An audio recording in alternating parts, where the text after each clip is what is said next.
Avec l'aide d'Akadosh Baruch Hu, vous savez que la prière de Rosh Hashanah et tout le service du jour de Rosh Hashanah, il est lié à la personnalité de Yitzhak. Yitzhak Avinu, donc Yitzhak ben Abraham, et Béhémet que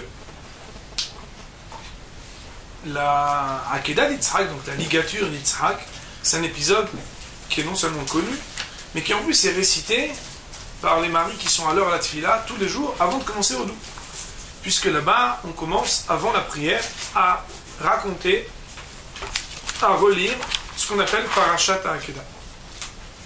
Béhémet que le deuxième jour de Rosh Hashanah, la Kriyat Torah, la lecture du Sefer, et le deuxième jour, la Parashat de la Hakedah, donc on parle de cette ligature, le chauffard qu'on doit choisir, même s'il y a marqué que tous les chauffarot, tous les chauffards, toutes les cornes peuvent être permises, mais sauf celle d'une vache, parce qu'on dit que la vache, eh bien, en catégor na'asa sanégor, puisque son fils c'était le veau, il n'est pas possible de rappeler quelqu'un qui a à voir avec le veau d'or le jour de Rosh Hashanah, et que donc tous les chauffards peuvent être cachers, sauf un chauffard donc de para. Il n'en reste pas moins que la mitzvah minamuvhar, il est préféré d'avoir une corne de bélier. Pourquoi? Parce qu'il faut rappeler le bélier d'Yitzhak. Enfin et surtout, dans la prière, on dit une phrase dans le Moussaf de Rosh Hashanah, où vous savez que le Moussaf de Rosh Hashanah, c'est l'essentiel de la prière. D'habitude, le Moussaf, c'est une prière supplémentaire. Le jour de Rosh Hashanah, le Moussaf, c'est le moment clé. Puisque juste après la sonnerie du shofar, mais d'abord, vous savez que durant le Moussaf, il y a des sonneries encore, mais aussi, eh bien, après la sonnerie du shofar, Allah Eloki bitru'a Hashem bekol shofar. Kadosh Baruch Hu, avant la sonnerie du shofar, il est dans son comportement de rigueur, et après, il est, comme le dit le Ramchal, Ramosh Chaim Lutzato, il siège maintenant sur un siège de miséricorde. C'est un moment où nous disons Malchuyot, Zichronot, Veshofarot. Il y a 3 bénédictions qu'on ne dit jamais l'année, qui sont Malchuyot, Zichronot, Veshofarot. Et bien, émettent que dans la bénédiction donc de Zichronot, nous terminons en disant Ve'akedat Yitzhak Ayom les Arot Isko. Et la ligature d'Isaac, nous te demandons Hachem que aujourd'hui tu la rappelles à la descendance de Yitzhak. Autrement dit, on demande la clémence d'Hachem parce que Yitzhak, jadis, a été attaché et qu'il aurait pu, Béhémet, laisser sa vie pour Akadosh Baruch Hu. Ce texte de la prière, il est inspiré de différentes sources dans la Torah. Une d'entre elles est retrouvée dans un commentaire de Rabbeinu Behaye qui dit qu'à jamais, dès que le Ham Israël a des tsarot, a des douleurs, a des difficultés, Hachem y voit la cendre d'Isaac qui est proche de son Kisak Kavod, proche de son siège d'honneur, et il pardonne, il fait des kapalot au peuple juif, à jamais, jusqu'à la fin des temps, à cause de ce qui s'est passé, ou plutôt pour le mérite de ce qui s'est passé avec Yitzhak. Et bien, c'est absolument extraordinaire. Pourquoi? Parce qu'entre nous soit dit, mesdames, Yitzhak, il n'a pas été brûlé. Donc quand on dit le Efer, la cendre d'Yitzhak, on ne comprend rien. Sachakol, c'était une action qui a été manquée. Et il n'a pas été jusqu'au bout. Et il n'a pas été jusqu'au bout. Et nous, le jour de Rosh Hashanah, on dit, tu sais, celui qui n'a pas été jusqu'au bout, alors rappelle-nous son mérite pour nous. Bien entendu, ce n'est pas une question. Mais l'important, ce n'est pas que ce soit une question. C'est quelle est la réponse qui fait que ce soit pas une question. Nous allons, Bezrat Hashem, citer quelques enseignements de cette Akedat Yitzhak, qui pour nous, à mon avis, ceux qui y réfléchissent, se rempliront de certaines forces qui étaient particulières à Yitzhak pour arriver le jour de Rosh Hashanah. La première chose qui est intéressante, on ira donc à réfléchir sur 3 points. Le premier point qui est intéressant, c'est peut-être la plus grande question des Rishonim, des sages du Moyen-Âge, sur la Akedat Yitzhak. Il est marqué que quand Béhémet Yitzhak, il a failli être égorgé par son père, Abraham, alors il est marqué que Ata yada'ati kiere Elokim Ata. L'ange est venu, il lui a dit, ne lui fais rien, Ata aslomeuma. Ne lui fais rien. Pourquoi? Parce que Kadosh Baruch Hu m'a dit de te porter sa parole. Maintenant, je sais que tu crains Dieu. Tout le monde demande, ça veut dire quoi maintenant je sais? au nom d'Hachem. Un homme, il ne sait pas, il vient au shiur, il sait. On comprend, maintenant je sais. Il y a 1 heure, je ne savais pas. Maintenant je sais. Et avant, tu ne savais pas. Plus encore. De quoi parle-t-on ici? Abraham Avinu, il avait déjà été éprouvé des 9 autres épreuves. La pire des épreuves, c'était Akedat Yitzhak. C'est maintenant seulement que tu vois sa crainte d'Hachem. Qu'avant, il n'était pas tellement craintif d'Hachem. Quand il était capable de rentrer Bekifshan Haesh, dans un feu ardent, d'un four, il était capable de rentrer par amour pour Dieu, ça ne suffisait pas pour voir qu'il avait la crainte d'Hachem. Alors, il faut savoir ici une idée extraordinaire qui nous est citée par nos maîtres. Elle est rapportée dans le Ramban Ahmani, mais aussi de Rabbeinu Behaye, mais aussi dans le Sforno, pour ceux que ça intéresse, qui dit que l'épreuve, elle n'est jamais de la part d'Akadosh Baruch Hu. L'épreuve, elle est toujours de la part de celui qui a éprouvé. Vous allez bien, on a besoin de le dire. C'est pas Hachem qui a éprouvé. C'est celui à qui on propose l'épreuve qui se trouve être dans l'épreuve. Le maître, il nous dit non, c'est pas ça. C'est quoi le but d'une épreuve? C'est de surmonter l'épreuve. Hachem, il sait déjà si vous allez la surmonter ou non, avant même qu'il vous la propose. Tout ce qui est le jeu de savoir oui ou non, suis-je à la hauteur ou non, c'est celui à qui on propose l'épreuve. Ça veut dire quoi? Ça veut dire qu'en réalité, intérieurement, quelqu'un il a des potentiels, il a des possibilités. Et bien, il faut savoir qu'il y a des gens qui n'ont pas d'épreuve, mais que s'ils en avaient eu, peut-être qu'ils auraient été à la hauteur. Akadosh Baruch Hu, avant qu'il ait éprouvé Avraham et Yitzhak, ils savaient déjà leurs possibilités. Seulement, quand quelqu'un il n'a pas été éprouvé, on ne voit pas de manière aussi manifeste ses potentiels que quand il a été éprouvé. Je vais donner un exemple, mais je pense que Béhémet, chacun autour de lui, il peut constater ce qu'on va dire. Il y a des gens balminan qu'on voit quand ils perdent quelqu'un ou quand ils ont des difficultés, que ce soit financières, familiales ou autres.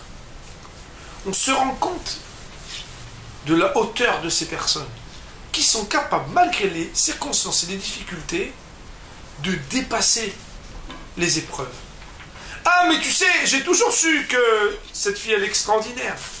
Mais quand j'ai vu la manière avec laquelle elle a su réagir, malgré la difficulté, malgré cette épreuve, malgré que les choses ont changé, malgré une maladie, malgré un décès, malgré des difficultés, il y a quelque chose de plus qui s'est passé. Nos maîtres nous disent, quand Hachem, il a fait dire à Avraham Avinu, maintenant je sais, c'est juste pour nous faire savoir à nous, que avant l'épreuve ou après l'épreuve, on n'est pas le même. Et que le but de la vie, c'est de surmonter les épreuves. Ça veut dire quoi? Ça va loin, puisque la Gemara, elle dit, même si c'est une Gemara qui dérange, que si un jour on n'a pas une difficulté, on doit s'inquiéter. On doit être très inquiet de se dire quoi? Chaque fois que je mets la main dans la poche, quand je cherche la pièce de 5, je la trouve tout de suite. Jamais j'ai des épreuves. Un homme doit s'inquiéter, Shalom. Il doit pouvoir penser qu'Akadosh Baruch Hu a pu l'abandonner. Pourquoi? Tellement l'épreuve, elle fait la réalité de quelqu'un. Elle fait sa vie, elle fait son existence. Quelqu'un qui n'est pas éprouvé, c'est quelqu'un qui ne se réalise pas. Ça, c'est le pan négatif. Le pan positif, il est extraordinaire. C'est qu'en réalité, quelqu'un qui sait que celui qui lui donne l'épreuve, c'est celui qui sait combien il a des possibilités, des potentiels. Il n'a jamais peur. Il trouve toujours le refuge et la force qui vient d'Akadosh Baruch Hu, quelles que soient les épreuves. Je vais expliquer. Imaginez-vous un élève qui vient en Beth Midrash et on voit qu'il est fort. Alors aux autres, on leur dit, tu dois faire Rashi, je vais t'interroger sur Rashi. Et lui, on vient, on lui dit, toi, tu dois faire tout sur Marshou, Maharam Shif, Maharam, Aoch Laner, et Yoshua, et je viens de voir dans 10 minutes. Cette personne-là, a priori, voit le maître qui l'éprouve et lui donne des épreuves difficiles. En réalité, le professeur, si c'est un bon professeur, il le fait pourquoi? Pour le descendre, pour le casser? Pas du tout. Chacun selon ses potentiels, on veut qu'il aille jusqu'au bout de ses potentiels. La Torah nous révèle dans la Akedat Yitzhak qu'un homme, il a des potentiels infinis selon ce qu'Akadosh Baruch Hu lui propose. Des fois on se dit, mais l'autre, Et il a une vie quand même tranquille, pépère. Et moi, tu sais, mon problème, là, intérieurement, on se dit, c'est quand même injuste. Il n'y a pas d'injustice divine, Hazv Shalom. Chacun, il a des épreuves qui lui sont proposées parce qu'il y a quelqu'un qui croit en lui. Celui qui est Baal Isurin, mesdames, il est on ne peut plus respectable. Celui qui a des épreuves dans sa vie, quand on le regarde, il faut le regarder avec respect. Ouais, mais bon, il n'a pas l'air de s'en sortir. Il méconnaît pour l'instant ses possibilités. Mais quand il va comprendre que là-haut, il n'y a pas quelqu'un qui tire à la carabine, dire ouais, je vais l'avoir, celui-là. Non, il y a quelqu'un qui lui dit vas-y, tu vas y arriver, je suis là, je suis avec toi. Cette personne-là, il va aller jusqu'au bout. Le moment de Rosh Hashanah, on prie à Kadosh Baruch Hu. Et les gens, des fois, ils me disent il y avait une petite fille dans une classe, quand j'avais donné cours à des enfants, elle m'a dit mais pourquoi nos prières, elles ne sont pas écoutées? Moi, je prie Hachem, et des fois, il ne me répond pas, il ne me donne pas tout ce que je veux. Alors, il y a plein de réponses. Une des réponses, c'est que quelque part, si on demande de ne pas avoir d'épreuves, heureusement qu'Hachem, il ne nous écoute pas. Si quelqu'un n'a jamais d'épreuves, c'est impossible. Non pas qu'il faille demander les épreuves et les difficultés. Attention! Mais il faut savoir qu'une vie sans épreuve, c'est une vie où on ne réalise rien. Et qu'il faut être capable de savoir qu'au quotidien, pas moins qu'Avraham Avinu, mesdames, qui avait un enfant de 99 ans, il a éduqué jusqu'à qu'il ait 37 ans, il était lié à lui, il étudiait la Torah avec lui, c'était son fils, et Beno Yehido Asher Av, et il a dû aller, à Kadosh Baruch Hu lui a dit, il faut aller le prendre, et tu vas aller l'égorger. Être capable de faire une chose pareille, mais c'est presque indicible. Les gens, ils vont entendre ça, ils vont dire, mais quelle cruauté, c'est ça, Israël. Pas du tout. L'épreuve, c'est d'être capable, premièrement, de dépasser ce que l'on est. Pourquoi? Parce que quand on est dans l'épreuve, on croit qu'on est incapable. C'est ça, l'épreuve, qu'est-ce qu'elle fait? Elle nous fait croire qu'on est incapable. Je m'en sortirai jamais, je m'en sortirai jamais. Et Pitom, Kadosh Baruch Hu, il permet à quelqu'un, parce qu'il lui a présenté cette épreuve, de dépasser l'épreuve. Le premier enseignement, c'est donc l'encouragement, la force qui accompagne un homme quand il est dans l'épreuve.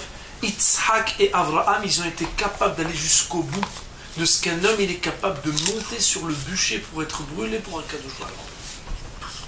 Ça, c'était le sens de l'épreuve. Deuxième enseignement extraordinaire, c'est qu'il y a dans le texte de la Torah, quand on parle de Abraham et de Yitzhak, il y a une complicité qui est mentionnée dans le texte. Il est marqué Vayelechu Shneim Yahdav. Et ils avancèrent tous deux ensemble. Shneim Yahdav, Rashi nous dit que Abraham Avinu,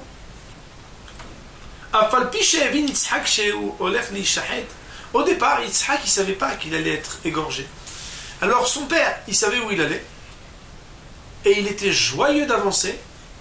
Et Yitzhak, lui, vous savez, vous connaissez ce fameux échange d'ailleurs, le texte de la Rakeda, qu'on chante en Roked Venerkad Vamizbeah, ce fameux chant extraordinaire que l'on chante autant à Rosh Hashanah qu'à Yom Kippour. Eh bien, ce texte-là, il nous rappelle, avec beaucoup d'émotion, c'est un texte qu'il faut apprendre à étudier et à comprendre, c'est un texte très très très émouvant, que le fils disait à son père, papa, tu m'as dit qu'on va faire des korbanot. Il est où l'agneau? Et là, il y a la fameuse réponse qui dit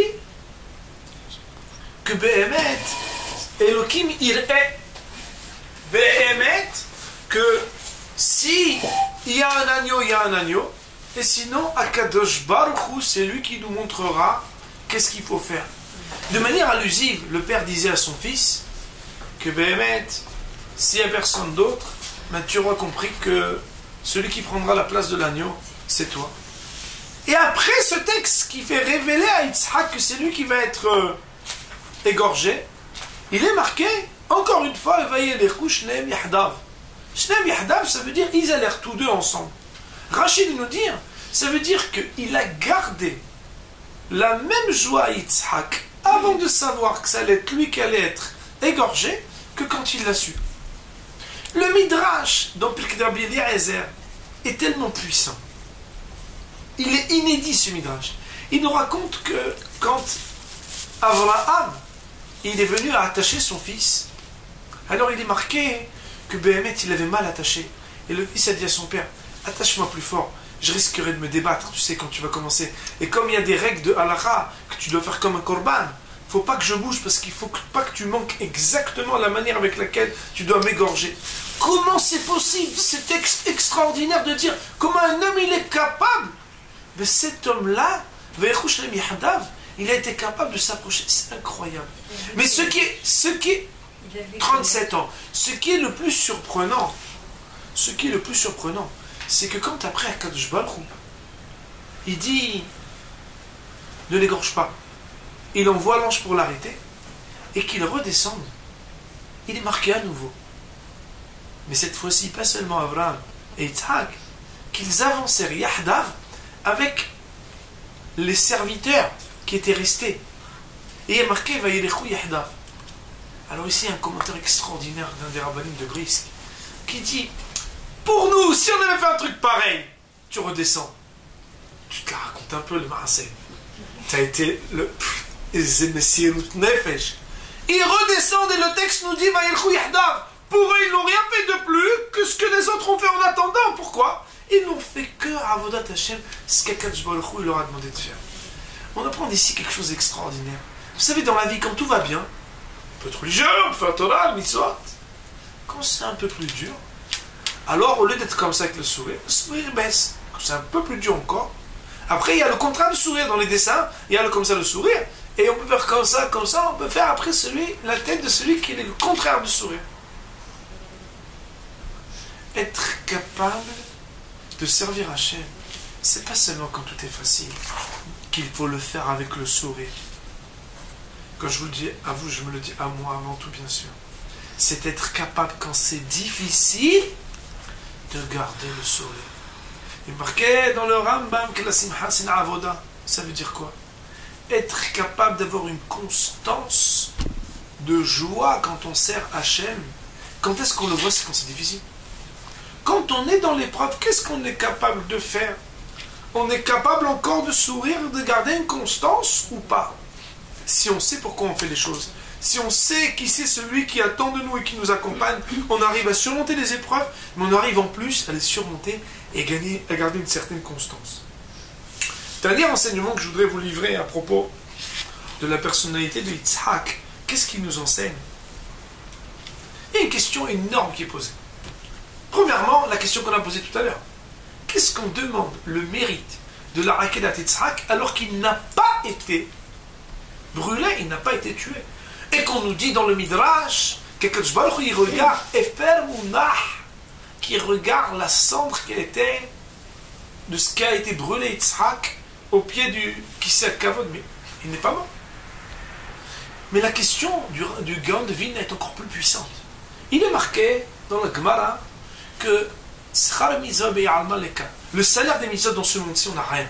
À part des exceptions, comme Kivud Avat, Shalom Ben Haver, quand on fait la paix entre deux personnes, plusieurs choses. Mais émettre que les mitzvot en général, on ne peut pas avoir dans ce monde-ci le salaire des mitzvot. Le Gaon de Vilna, il fait un raisonnement assez simple. Il dit, si déjà Yitzhak lui-même, dans ce monde-ci, il ne peut pas avoir son propre salaire. Parce qu'on dit que le salaire des mitzvot, on le reçoit quand? On le reçoit après cette vie. Aujourd'hui, on fait les mitzvot. Quand est-ce qu'on reçoit le salaire? Après. Yitzhak lui-même, quand il a été dévoué. Abraham, quand il a voulu égorger son fils. Est-ce qu'eux-mêmes ont pu jouir dans ce monde-ci du mérite? Non. Pourquoi? Parce que le mérite, il est que après. Si déjà eux-mêmes, qui étaient les acteurs de ces mitzvot extraordinaires, ils n'ont pas pu jouir dans ce monde-ci de leur mérite, qu'est-ce que nous, on demande de jouir du mérite que eux-mêmes, ils n'ont pas pu recevoir? La réponse qu'il donne le Gaon de Vilna est extraordinaire. Il dit, la mitzvah elle-même, on n'en a pas le mérite vers la mazé. Mais ce qui accompagne la mitzvah, la manière avec laquelle on fait la mitzvah, la joie avec laquelle on fait la mitzvah, ça, on en a un salaire dans ce monde-ci. C'est le mamat aussi? Ça veut dire, hein? C'est aussi le mamat, c'est aussi l'effort. Tout ce qui accompagne la mitzvah. Ça veut dire quoi? Ça veut dire quoi? Ça veut dire que quand on réclame qu'Akadosh Baruch Hu, le jour de Rosh Hashanah, il se rappelle du salaire, du mérite de Yitzhak, le mérite de la mitzvah elle-même, de la ligature, d'être dévoué, même lui, il ne peut pas le recevoir. Nous non plus, on ne peut pas le recevoir. Mais la manière avec laquelle il a été dévoué, la manière avec laquelle il y a été sans retenue. Il n'a rien dit, il n'a pas parlé, il n'a pas réclamé de clémence. Il a été avec joie. Cette joie-là et ce dévouement, pour ça on peut avoir un mérite, même nous, des générations après, de ce que lui, il a été dévoué. Mesdames, ça veut dire quoi? Ça veut dire qu'en réalité, cette cendre, elle n'est pas la cendre d'Yitzhak. Cette cendre, elle représente ce que lui, il était capable, quand il a été prêt à se dévouer, à non seulement faire la mitzvah, mais il l'a fait avec cœur, avec joie, avec dévouement. Nos maîtres nous disent pourquoi on choisit le shofar shel Aïl, un shofar de bélier, plutôt qu'un autre, pour rappeler, le Ritva nous dit, pour rappeler l'attachement à la mitzvah. Tu peux faire la mitzvah simple, n'importe quel shofar est bon. Tu choisis le bélier, pourquoi? Tout simplement, parce que tu voudrais qu'Hachem, il voit que tu es le digne descendant d'Yitzhak, que de la même manière que lui, il ne fait pas les mitzvot stam. Ouais, tu l'as fait, je l'ai fait, t'as pris, t'as fait, t'as prié. Non, tu fais pas stam. Parce que pour pouvoir réclamer le jour de Rosh Hashanah, quelqu'un il se rappelle que tu es le digne descendant d'Yitzhak, il faut que tu te connectes à quoi?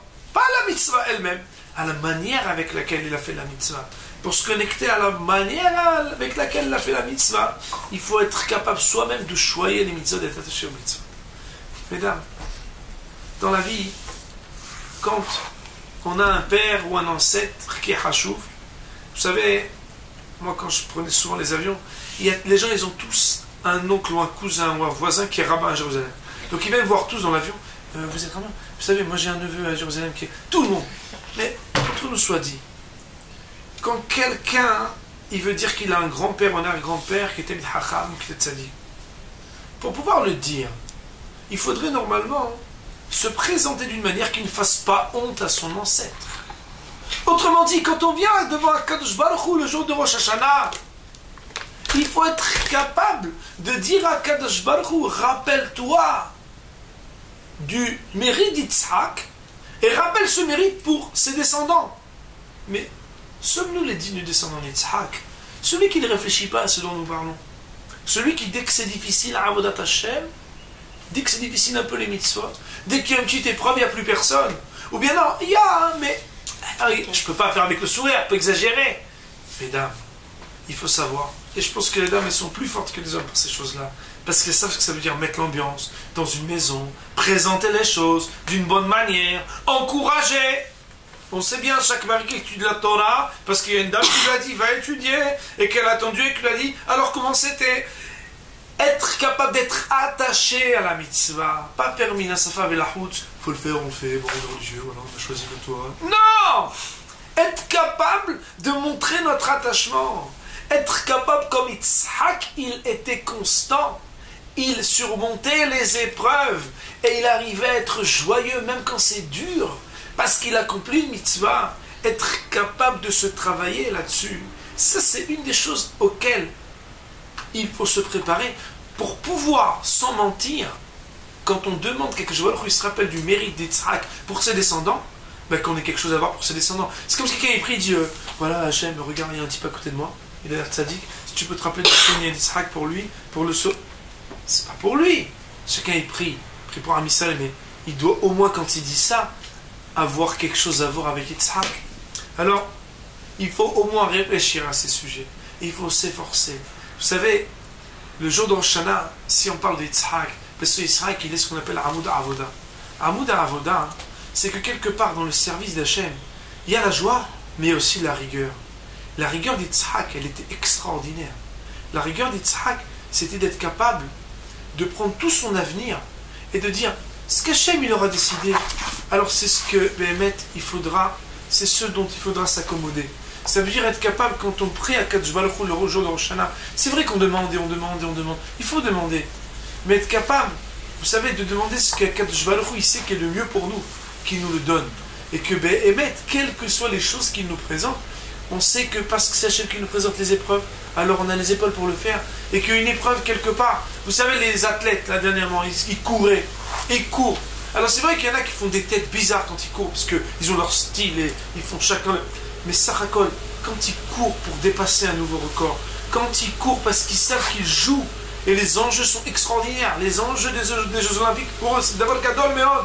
Un homme, quand il est dans la mitzvah, il n'est pas moins qu'à Londres ou que. Il est en train d'essayer de faire une course pour faire quelque chose d'extraordinaire. C'est pas seulement quand il a dépassé le record qu'il doit sourire, c'est qu'il doit être emporté par un feu au moment où il fait la chose. Ceux qui réussissent, c'est pas ceux qui sont les plus grands ni les plus forts. C'est incroyable.